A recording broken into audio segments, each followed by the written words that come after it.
नमस्ते दोस्तों। ये कहानी सिर्फ एक प्रेम कहानी नहीं है। ये उस प्रेम की कथा है जो समाज की सीमाओं, आदर्शों के बोझ और आत्मसंयम की आग में तपकर भी पवित्र बना रहता है। ये कहानी है चंदर और सुधा की, और उस प्रेम की जो कभी कहा नहीं गया, बस जिया गया। इलाहाबाद का एक शांत मोहल्ला और वहां की पुरानी हवेली में रहने वाले प्रोफेसर शुक्ला यूनिवर्सिटी में मनोविज्ञान पढ़ाते हैं और उनके अधीन काम करता है एक होनहार छात्र चंद्रकांत कपूर, यानी हमारा चंद्र। चंद्र न तो कोई शायर है, न कोई हीरो जैसा लड़का, लेकिन वो इतना सच्चा और संवेदनशील है कि आप उससे एक बार मिलें तो उसके अंदर की गहराई पहचान जाए। वो अपनी पढ़ाई में अव्वल है, प्रोफेसर शुक्ला का भरोसेमंद है और उनके घर में परिवार के सदस्य की तरह आता जाता है। वहीं सुधा, प्रोफेसर शुक्ला की बेटी, हंसमुख, चुलबुली और जितनी मासूम उतनी ही भावनाओं से भरी। चंदर और सुधा की पहली मुलाकात कोई फिल्मी सीन जैसी नहीं होती। वो एकदम साधारण घरेलू सी लगती है, लेकिन जैसे जैसे समय बीतता है, सुधा और चंदर एक दूसरे के जीवन में वो जगह बना लेते हैं जहां शब्दों की जरूरत नहीं पड़ती। वो साथ पढ़ते हैं, बहस करते हैं, एक दूसरे की भावनाओं को समझते हैं और बिना कहे ही हर दर्द बांट लेते हैं। पर कहानी यहीं नहीं रुकती। चंदर जानता है कि सुधा को चाहना आसान है, लेकिन उसे पाना शायद उसके लिए पाप है। क्यों? क्योंकि सुधा उसके गुरु की बेटी है और चंदर के लिए डॉ शुक्ला सिर्फ एक शिक्षक नहीं है, वो उसके लिए आदर्श हैं, पिता जैसे हैं। उसका दिल सुधा की तरफ खींचता है, लेकिन उसका दिमाग बार बार उसे रोकता है। ये द्वंद्व, यही इस उपन्यास की असली ताकत है। हर दिन सुधा का साथ, उसकी मुस्कान, उसकी मासूम छेड़छाड़ चंद्र के दिल में एक तूफान ला देती है। वो उसे चाहता है, लेकिन कभी कह नहीं पाता। एक दिन जब सुधा उससे पूछती है, अगर मैं तुम्हारे बिना कहीं और चली जाऊं तो चंद्र सिर्फ मुस्कुराकर कहता है, तुम्हारी खुशी मेरी खुशी है। लेकिन इस मुस्कान के पीछे क्या है, ये सिर्फ वही जानता है। दोस्तों, ये कहानी सिर्फ प्यार की नहीं है, ये त्याग की कहानी है। वो प्रेम जो अपने होने से ज्यादा अपने ना होने में सच्चा है। चंदर और सुधा का रिश्ता समाज की हर परिभाषा को चुनौती देता है, क्योंकि यहां कोई आई लव यू नहीं कहता, कोई वादा नहीं करता, कोई जज्बातों का इजहार नहीं करता, लेकिन फिर भी उनके बीच जो है वो इतना गहरा है कि शब्द उसे तोड़ नहीं सकते। यहां सुधा का मासूम प्रेम है और चंदर का संयमित प्रेम, एक ऐसा प्रेम जो अपनी सीमाओं को जानता है लेकिन भावनाओं में डूबा है। आज की दुनिया में जहां रिश्ते इंस्टाग्राम पर बनते हैं और स्टोरी पर खत्म हो जाते हैं, वहां चंदर और सुधा का रिश्ता हमें सिखाता है, प्रेम जताया नहीं जाता, जिया जाता है। सुधा की मुस्कुराहट में चंदर की पूरी दुनिया समाई हुई थी, लेकिन उस हंसी के पीछे एक ऐसा दर्द था जिसे दोनों समझते थे मगर कह नहीं सकते थे। चंदर का मन हर पल यही चाहता कि वो सुधा का हाथ थामे कह दे कि मैं तुम्हें चाहता हूं सुधा, पूरी जिंदगी के लिए। लेकिन जैसे ही दिल एक कदम आगे बढ़ता, उसका आदर्श उसे पीछे खींच लेता, और उस आदर्श का नाम था डॉक्टर शुक्ला। कभी सोचा है दोस्तों, जब एक ही इंसान आपके लिए आदर्श भी हो और उसी के कारण आपको अपनी खुशियों की कुर्बानी देनी पड़े, तो दिल पर क्या बीतती होगी? चंदर उसी आग में जल रहा था। सुधा का साथ उसके जीवन की सबसे बड़ी शक्ति भी था और कमजोरी भी। कई बार सुधा अपनी शरारतों में चंदर से कह बैठती, अगर तुम मेरे पति होते ना तो मैं दिन भर तुम्हें सताती, और चंदर बस मुस्कुरा देता। उसे हंसी आती थी, लेकिन दिल के किसी कोने में एक कांटा चुभ जाता था। वो जानता था कि सुधा उसकी है, लेकिन कागजों पर नहीं। वो जानता था कि सुधा उससे बातों में खेलती है, लेकिन उस खेल में प्यार छिपा है। धीरे धीरे सुधा बड़ी हो रही थी। घर में उसके रिश्ते की बात होने लगी थी। प्रोफेसर शुक्ला ने एक डॉक्टर लड़का देखा था, पढ़ा लिखा, समझदार और उनकी जाति बिरादरी में। जब चंद्र को यह बात पता चली तो वो चौंक गया। नहीं, वो हिला नहीं, क्योंकि वो पहले से जानता था कि एक न एक दिन ऐसा होगा। लेकिन फिर भी उस दिन कुछ टूट गया था उसके भीतर। उसने सुधा से बात की, लेकिन हमेशा की तरह बिना कहे ही। सुधा ने चुपचाप उससे पूछा, अगर मैं किसी और से शादी कर लूं तो क्या तुम आओगे मेरी विदाई में? और चंदर ने जवाब दिया, हाँ आऊंगा, मैं तो हर वो जगह जाऊंगा जहां तुम्हारी खुशी हो। दोस्तों, ये एक ऐसा जवाब था जो एक सच्चे प्रेमी ही दे सकता है। वो जो खुद टूट जाए लेकिन सामने वाले की खुशी के लिए मुस्कुरा दे। और यही गुनाहों का देवता की आत्मा है, वो प्रेम जो किसी के साथ जुड़ने से ज्यादा छूटने के बाद भी जिंदा रहता है। फिर आया वो दिन जब सुधा की सगाई पक्की हो गई। घर में उत्सव का माहौल था। चंदर भी वहां मौजूद था, मुस्कुराता हुआ, सबसे मिलता जुलता हुआ, लेकिन अंदर से बिखरा हुआ।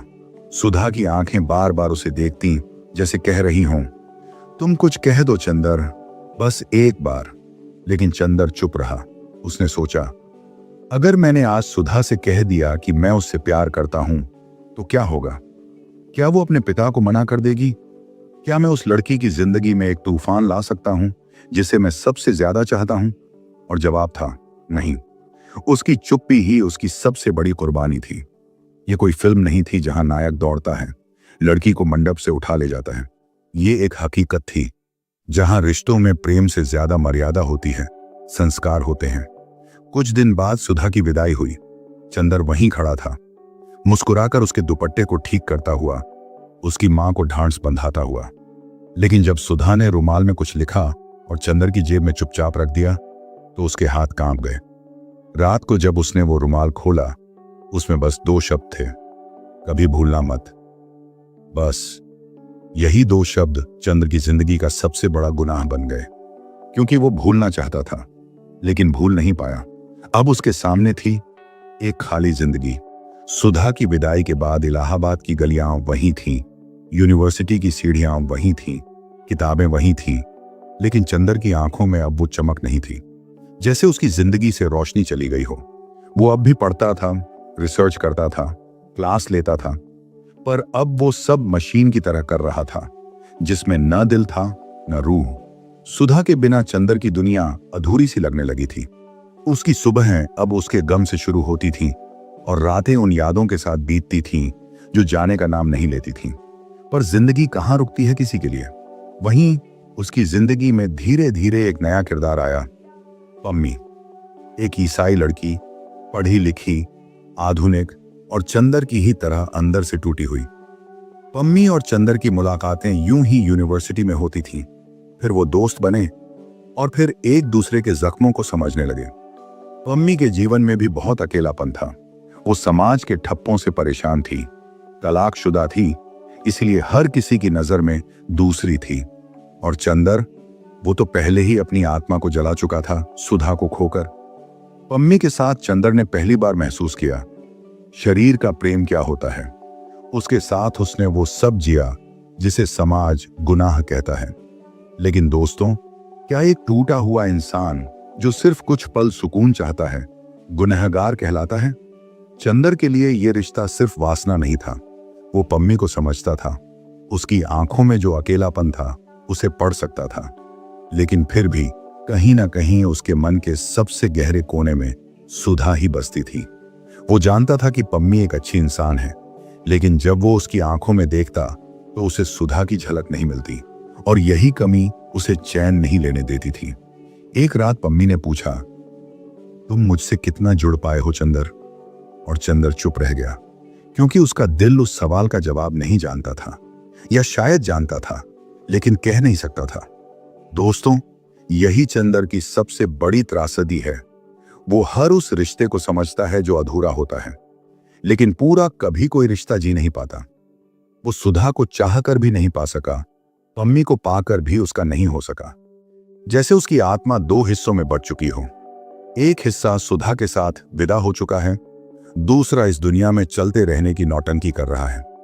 वो दिन भी आया जब पम्मी ने चंदर से कहा, मैं अब और तुम्हारे साथ नहीं रह सकती। चंदर ने सिर झुका लिया, क्योंकि वो जानता था कि वो उसे कभी वो नहीं दे सका जो वो ढूंढ रही थी। प्यार की कमी नहीं थी, लेकिन पूरी आत्मा से किसी को चाहना, ये चंदर ने सिर्फ एक बार किया था, सुधा के लिए। अब चंदर फिर से अकेला था। उसकी आंखों में नींद नहीं थी, उसके दिल में चैन नहीं था। वो टूट चुका था, मगर फिर भी जी रहा था। कभी उसने आईने में खुद को देखा और पूछा, क्या मैं सच में गुनहगार हूं? और आईना चुप रहा, क्योंकि समाज ने उसे नाम दे दिया था, एक ऐसा इंसान जो सुधा को खोकर पम्मी की बाहों में गया, एक ऐसा आदमी जो आदर्शों से गिर गया, लेकिन अंदर से वो अब भी वही चंदर था जो सुधा के कभी भूलना मत को अपनी आत्मा में बसाए बैठा था। चंदर अब भी इलाहाबाद की उन्हीं गलियों में घूमता था, लेकिन अब वो ना सुधा का दीवाना था, ना पम्मी का गुनहगार। अब वो बस एक खाली खोल था जो बाहर से ठीक लग रहा था, लेकिन अंदर से हर दिन थोड़ा और टूटता जा रहा था। उसकी आंखों में अब आंसू नहीं आते थे, क्योंकि दुख एक हद के बाद सुनापन बन जाता है, और चंदर उस सुनापन का ही हिस्सा बन चुका था। लेकिन जिंदगी कभी किसी के लिए रुकती नहीं, और एक दिन एक नया किरदार उसके सामने आया। बिनती, बिनती यानी विनती, एक सादा सी लड़की, सीधी बात करने वाली, समझदार और अपने जीवन से पूरी तरह जुड़ी हुई। ना ज्यादा बोलती थी, ना बेवजह हंसती थी, लेकिन जब मुस्कुराती थी तो वो मुस्कान चंद्र को सच्ची लगती थी। उनकी मुलाकातें यूं ही छोटी छोटी बातों से शुरू हुई। वो चाय पीते हुए किसी कविता पर बहस कर लेते या लाइब्रेरी में किसी किताब की सिफारिश कर देते, पर धीरे धीरे बिनती के साथ चंदर को एक नई तरह की शांति महसूस होने लगी। वो सुधा जैसा मासूम आकर्षण नहीं था, न ही पम्मी जैसा शरीर की तड़प वाला रिश्ता। ये कुछ और था, जैसे किसी ने उसके बिखरे टुकड़ों को बिना कहे धीरे धीरे समेटना शुरू कर दिया हो। चंदर हैरान था, क्योंकि उसने कभी सोचा ही नहीं था कि उसके दिल में फिर किसी के लिए कोई जगह बची है। लेकिन बिनती के साथ हर बातचीत, हर मुलाकात उसे थोड़ा और इंसान बना रही थी। एक शाम बिनती ने उससे पूछा, क्या कभी तुम्हें किसी से बहुत गहरा प्रेम हुआ है? चंदर चुप हो गया। कुछ देर के बाद उसने कहा, हाँ, इतना कि अब कोई और उस जगह तक पहुंच ही नहीं सकता। बिनती ने मुस्कुराकर कहा, फिर भी अगर कोई वहां तक चलकर आ जाए तो क्या तुम दरवाजा खोलोगे? वो सवाल चंद्र के दिल में जैसे किसी पुराने जख्म पर नमक रख गया, लेकिन साथ ही एक अजीब सी उम्मीद भी जगा गया। बिनती जानती थी कि चंद्र के अंदर एक गहराई है, और वो उस गहराई से डरती नहीं थी। उसे कोई जल्दबाजी नहीं थी, कोई उम्मीद नहीं थी। वो सिर्फ चंद्र के साथ एक सच्चा रिश्ता बनाना चाहती थी, बिना शर्तों के।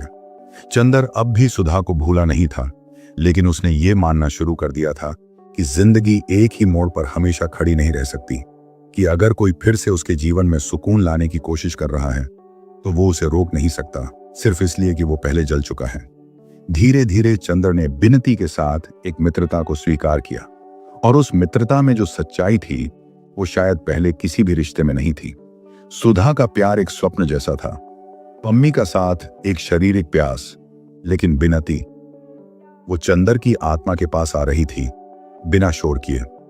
एक दिन चंद्र ने बिनती से पूछा, अगर मैं पूरी तरह से टूट चुका हूं तो क्या तुम मुझे जोड़ पाओगी? बिनती ने सिर झुकाकर कहा, मुझे तुम्हें जोड़ना नहीं है, बस तुम्हारे पास बैठकर तुम्हारे टूटे हिस्सों को थामे रहना है, बस। उस दिन चंद्र की आंखों में फिर से नमी आ गई, सालों बाद। कभी कभी इंसान को बस इतना चाहिए होता है कि कोई उसकी खामोशियों को भी सुन ले, बिना कहे उसके दर्द को समझ ले। चंद्र और बिनती की दोस्ती अब उस मोड़ पर पहुंच चुकी थी जहां शब्द कम और समझदारी ज्यादा काम आती है। बिनती कोई साधारण लड़की नहीं थी, वो एक ऐसी स्त्री थी जो दर्द को समझती थी, लेकिन उस दर्द को अपनी पहचान नहीं बनने देती थी। उसकी आंखों में एक गहराई थी जो चंद्र के टूटे हुए हिस्सों को धीरे धीरे भर रही थी। चंद्र अब पहले जैसा नहीं रहा था, ना उतना बेचैन, ना उतना खोया हुआ। वो अब बिनती के साथ बैठकर चाय पी सकता था, बिना किसी अतीत की छाया के। लेकिन फिर भी कहीं ना कहीं उसके दिल के कोने में एक सवाल हर बार उभर आता, क्या मैं फिर से किसी को उतना ही टूट कर प्यार कर सकता हूं? एक शाम जब वो बिनती के साथ गंगा किनारे बैठा था, उसने हल्की सी मुस्कुराहट के साथ पूछा, बिनती, क्या तुम कभी किसी से बहुत गहरा जुड़ी हो? बिनती ने कुछ पल सोचा, फिर कहा, हाँ, पर हर रिश्ता हमेशा के लिए नहीं होता। कुछ लोग सिर्फ इसलिए आते हैं कि हमें हमारे बारे में कुछ नया सिखा सकें। चंद्र चुप हो गया, क्योंकि वही तो था जो सुधा ने उसके साथ किया था। उसे तोड़कर उसे खुद से मिलवाया। बिनती के साथ बिताए हर पल ने उसे सिखाया कि प्रेम सिर्फ पाने का नाम नहीं है।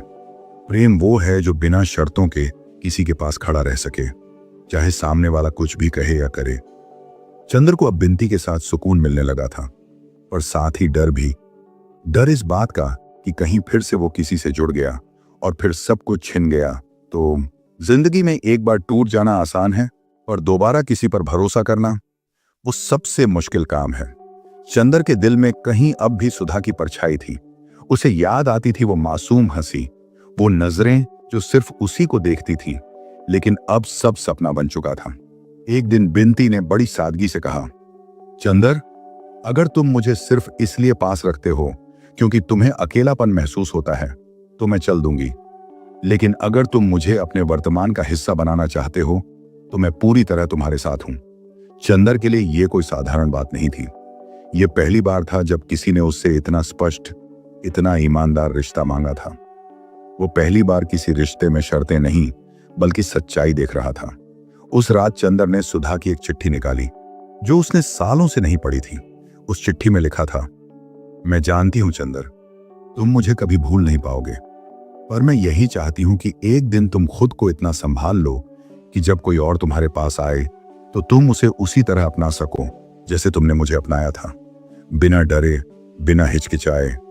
उस चिट्ठी ने जैसे उसकी आत्मा को झकझोर दिया। सुधा चाहती थी कि वो आगे बढ़े, और शायद अब बिनती वो राह थी। सवाल ये नहीं था कि चंदर को बिनती से प्रेम है या नहीं, सवाल ये था कि क्या वो उस प्रेम को स्वीकार करने का साहस रखता है। और जिंदगी वहीं उस मोड़ पर खड़ी थी जहां एक रास्ता अतीत की यादों में ले जाता था और दूसरा भविष्य की संभावनाओं में। चंद्र की जिंदगी अब दो ध्रुवों के बीच झूल रही थी। एक तरफ सुधा की यादें थीं और दूसरी तरफ बिनती की मौन उपस्थिति। सुधा अब उसकी जिंदगी में नहीं थी, पर उसकी गैर मौजूदगी भी कहीं ना कहीं हर दिन, हर फैसले में मौजूद थी। और दूसरी तरफ बिनती थी जो चुपचाप उसके हर टूटे हिस्से को समझ रही थी, बिना किसी शर्त के। लेकिन कभी कभी इंसान को सबसे ज्यादा डर उस चीज से लगता है जो उसे सबसे ज्यादा चाहिए होती है। चंद्र को बिनती की तरफ खिंचाव महसूस होता था, पर उसका मन अब भी सवालों में उलझा रहता था। क्या मैं फिर से किसी को पूरी तरह अपनाने के लिए तैयार हूं? क्या मैं बिनती के साथ वही कर रहा हूं जो सुधा ने मेरे साथ किया था? और इन्हीं सवालों के बीच एक दिन बिनती ने कुछ ऐसा कह दिया जिसने चंदर की सोच को हिला दिया। वो बोली, चंदर, मैं कोई भराव नहीं हूं तुम्हारे खालीपन का। अगर तुम मुझे अपनाते हो तो मुझे मेरी पूरी पहचान के साथ अपनाओ, ना कि एक विकल्प के तौर पर। यह सुनते ही चंदर को समझ आ गया, अब उसे फैसला लेना होगा। सुधा अब एक स्मृति थी जिसे उसने वर्षों तक पूजा था, पर अब समय था उस पूजा को विसर्जित करने का। उसने एक शाम अकेले बैठकर अपने मन से वो सारी बातें की जो उसने कभी खुद से नहीं की थी। उसने सुधा से माफी मांगी कि वो उसे कभी समझ नहीं पाया, बिनती से भी माफी मांगी कि वो उसके साथ होते हुए भी कभी पूरी तरह उसके नहीं हो पाया। और फिर उसने अपनी डायरी में एक आखिरी वाक्य लिखा, अब मैं अपने अतीत को छोड़कर अपने वर्तमान को अपनाना चाहता हूं। पर जिंदगी इतनी सरल नहीं होती। जिस दिन चंदर ने अपने दिल में बिनती को पूरी तरह जगह देने का निर्णय लिया, उसी दिन एक खत उसके हाथ लगा, सुधा का आखिरी पत्र। उस पत्र में लिखा था, अगर तुम ये पत्र पढ़ रहे हो तो इसका मतलब है कि तुमने खुद को माफ कर दिया है। चंदर, मैं जानती हूं कि तुम खुद को कितना तोड़ चुके हो, पर तुम वही हो जो टूटकर भी किसी और को संभाल सकते हो। अगर कोई लड़की तुम्हें अब भी सच में समझ रही है तो कृपया उसे मत खो देना, क्योंकि मैंने तुम्हें छोड़ दिया था, पर कोई और अगर तुम्हें अपना बना रहा है तो उसे अपना लो। उस चिट्ठी ने जैसे चंदर की आत्मा को छू लिया, और उसी शाम वो बिना कुछ कहे बिनती के पास गया। उसके सामने बैठकर बस एक बात कही, मैं अब सिर्फ अकेलापन नहीं बांटना चाहता, मैं तुम्हारे साथ जिंदगी बांटना चाहता हूं। बिनती मुस्कुराई, पर उसकी आंखों में आंसू थे, क्योंकि उसे पता था कि ये चंदर अब वो चंदर नहीं है जो अपने अतीत में उलझा रहता था। ये एक नया चंदर था जिसने प्यार को स्वीकार करना सीखा था, ना कि सिर्फ महसूस करना। चंदर और बिनती अब एक दूसरे के और करीब आ गए थे, पर यह करीबी सिर्फ दो लोगों के बीच का रिश्ता नहीं था। ये दो आत्माओं का मिलन था, जिनमें एक को खुद से लड़ना पड़ा था और दूसरी को चुपचाप इंतजार करना पड़ा था। बिनती ने कभी चंदर से कुछ नहीं मांगा, ना कोई वादा, ना कोई सपना। बस उसकी मौन उपस्थिति ही चंदर को यह एहसास दिला रही थी कि सच्चा प्यार दिखावा नहीं करता, वो बस होता है, शुद्ध, सरल, संजीदा। लेकिन चंदर का दिल अब भी एक सवाल से डरा हुआ था, क्या मैं सच में इस प्यार के लायक हूं? उसने सुधा को खोया था, क्योंकि वो खुद अपने प्रेम को कभी पूरी तरह स्वीकार नहीं कर पाया, और अब जब बिनती उसे अपनाने को तैयार थी तो वो खुद को रोक नहीं पा रहा था, कहीं वो फिर से किसी को दुख न दे बैठे। पर बिनती वो औरत नहीं थी जो चंदर से सुरक्षा की गारंटी मांगती। उसने कहा, चंदर, जिंदगी में कोई रिश्ता परफेक्ट नहीं होता, पर जो रिश्ता डर से नहीं समझ से शुरू होता है वो टिकता है। चंदर उसकी आंखों में देखता रहा, जहां उसे कोई सवाल नहीं मिला, सिर्फ अपनापन मिला। इसी दौरान एक और मोड़ आया। चंद्र को विश्वविद्यालय से एक आमंत्रण मिला, विदेश में रिसर्च के लिए। यह वो सपना था जिसे उसने कभी जिया ही नहीं था, क्योंकि उसकी जिंदगी में भावनाएं ही इतनी भारी थीं कि करियर की बातें हमेशा पीछे रह गईं। अब सवाल यह था, क्या वो अपने जीवन में एक नई शुरुआत करे या जो उसने अभी अभी पाया है उसे संभाले रखे। उसने बिनती से पूछा, अगर मैं चला गया तो क्या तुम इंतजार करोगी? बिनती मुस्कुराई और बोली, अगर तुम अपने सपने पूरे करने जा रहे हो तो मैं सिर्फ इंतजार नहीं करूंगी, बल्कि हर रोज गर्व महसूस करूंगी कि मैं उस इंसान से जुड़ी हूं जो खुद को खोकर भी खुद को फिर से बना सका। और यही था उस रिश्ते का असली इम्तिहान, क्योंकि प्यार में सिर्फ साथ रहना जरूरी नहीं होता, कभी कभी दूर रहकर भी एक दूसरे की उंगलियां थामे रखना होता है। चंदर अब तैयार था, अपने अतीत को विदा कहने, अपने वर्तमान को अपनाने और अपने भविष्य को गले लगाने के लिए। जब वो स्टेशन पर बिनती को गले लगाकर विदा ले रहा था तो उसके कानों में सुधा की वो आखिरी चिट्ठी फिर से गूंज उठी, किसी को अपना लो जो तुम्हें बिना शर्त के समझे। विदेश की उस सर्द सुबह में जब चंद्र ने पहली बार अकेले खिड़की से झांका तो उसे लगा जैसे कोई खालीपन उसे भीतर से खा रहा हो। बिनती की मुस्कान, उसकी चुपचाप ताकती आंखें, हर चीज उसकी यादों में गूंज रही थी। लेकिन सबसे अजीब बात यह थी कि सुधा की यादें अब उतनी बेचैनी नहीं देती थीं, बल्कि एक शांत स्वीकार जैसा एहसास देती थीं, जैसे कोई पुराना जख्म जो अब बस निशान भर है। चंदर ने उस विदेशी शहर में किताबों के ढेर में खुद को डुबो दिया। रिसर्च, लेक्चर, थकान, अकेलापन, सब एक रूटीन बन गया था। पर रूटीन से जिंदगी नहीं चलती, जिंदगी चलती है एहसासों से। एक शाम जब बर्फ गिर रही थी और चंदर अकेले पार्क में बैठा था, उसे एक चिट्ठी मिली, बिनती की चिट्ठी। उसने लिखा था, यहां सब कुछ वैसा ही है, बस तुम्हारी आवाज नहीं है। मंदिर की सीढ़ियों पर बैठकर अब भी तुम्हारा इंतजार करती हूं, लेकिन शिकायत नहीं है, क्योंकि मैंने तुम्हें पाया है, भले ही वक्त ने तुम्हें मुझसे दूर भेजा हो। वो चिट्ठी नहीं थी, वो बिनती का दिल था, जिसे चंदर ने अपने सीने से लगा लिया। लेकिन कहानी यहीं थमी नहीं। भारत में एक दिन अचानक खबर आई, सुधा नहीं रही। चंद्र को जैसे किसी ने अंदर से झकझोर दिया। वो सुधा जिसे उसने कभी खोया नहीं, बल्कि खुद जाने दिया था, वो अब सचमुच खो गई थी। चंद्र के मन में जैसे कोई आवाज कह रही थी, ये प्रेम की सजा है, ये तुम्हारे गुनाहों की आग का अंतिम धुआं है। वो फौरन भारत लौटा, सुधा के घर पहुंचा, जहां अब सिर्फ उसकी यादें थीं। उसने सुधा की आखिरी डायरी पढ़ी, जिसमें लिखा था, मैंने चंदर से कभी शिकायत नहीं की, क्योंकि वो कभी मेरा था ही नहीं, लेकिन मैं उसे उस रूप में चाहती थी जहां वो खुद को मुझ में पा सके। उस रात चंदर ने पहली बार खुद से माफी मांगी। वो सुधा से नहीं, बिनती से नहीं, बल्कि खुद से, उस चंदर से जो हमेशा डरता रहा, भागता रहा और तब तक नहीं रुका जब तक सब कुछ पीछे नहीं छूट गया। अब वो वापस लौटा बिनती के पास, लेकिन बिनती वही नहीं थी जो पहले थी। वक्त ने उसे और मजबूत बना दिया था। उसने चंदर को देखकर सिर्फ इतना कहा, क्या अब तुम अपने फैसले दिल से लोगे या फिर दिमाग से? चंदर उसकी आंखों में देखता रहा, फिर एक हल्की मुस्कान के साथ बोला, अब मैं खुद से माफी मांग चुका हूं। अब अगर तुम चाहो तो मैं फिर से जीना चाहता हूं। बिनती की आंखें भर आईं, क्योंकि उसने चंदर को पाया था उस रूप में, जिस रूप में वो हमेशा से उसे चाहती थी, पूरे टूटे नहीं। और वहीं एक नई कहानी शुरू हुई। ना वो सुधा वाली मासूम मोहब्बत थी, ना ही बिनती वाली सजीव समझदारी। ये एक ऐसी मोहब्बत थी जो अपने हर गुनाह को स्वीकार करके खुद को देवता बना चुकी थी। चंदर और बिनती, दो किरदार, दो जज्बात, दो अधूरी कहानियां जो अब एक नए मोड़ पर आ चुकी थीं। सुधा की मृत्यु ने चंदर को बदल दिया था। वो अब वही चंदर नहीं रहा था जो भावनाओं से भागता था। अब उसने खुद को स्वीकार किया था, अपने गुनाहों को देखा था और अब वो जीना चाहता था, पूरी ईमानदारी से, लेकिन दोस्तों, जिंदगी इतनी आसान कहाँ होती है। बिनती ने जब चंद्र की आंखों में देखा तो उसे पहली बार लगा, ये वही आंखें हैं, लेकिन अब इनमें पछतावा नहीं बल्कि सच्चा प्रेम है। पर उस प्रेम को समाज के सांचे में ढालना एक अलग ही लड़ाई थी। चंद्र अब भी प्रोफेसर था और बिनती अब सिर्फ उसकी छात्रा नहीं रही थी, वो एक स्वतंत्र सोच वाली महिला बन चुकी थी। एक दिन विश्वविद्यालय में एक मीटिंग हुई जहां कुछ लोगों ने चंद्र और बिनती के रिश्ते पर सवाल उठाए। ये गुरु शिष्या का रिश्ता है, इसे कलंक मत बनाइए। क्या यही शिक्षा का स्तर रह गया है? चंद्र चुप रहा। पहली बार उसने किसी आरोप का विरोध नहीं किया, क्योंकि उसे लगा उसका प्रेम अब किसी को साबित करने का मोहताज नहीं। लेकिन बिनती ने वो चुप नहीं रही।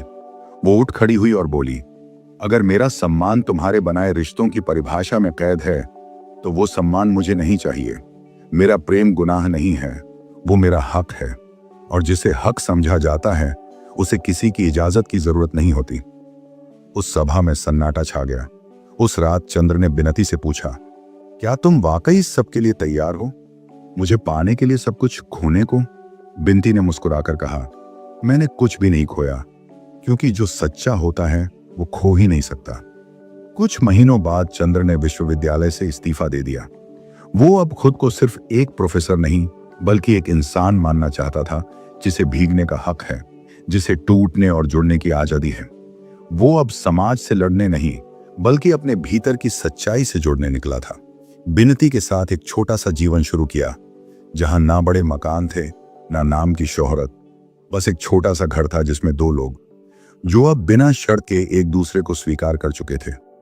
लेकिन कहानी यहां भी खत्म नहीं होती। एक दिन बिनती ने पूछा, अगर सुधा आज होती तो क्या तुम ये सब करते? चंद्र कुछ देर चुप रहा, फिर बोला, अगर सुधा आज होती तो शायद मैं कभी टूटता ही नहीं, लेकिन टूटना जरूरी था ताकि मैं समझ सकूं कि मोहब्बत सिर्फ पाने का नाम नहीं, वो तो एक आईना है जिसमें हम अपना असली चेहरा देख पाते हैं। और दोस्तों, यही था गुनाहों का देवता का असली सार।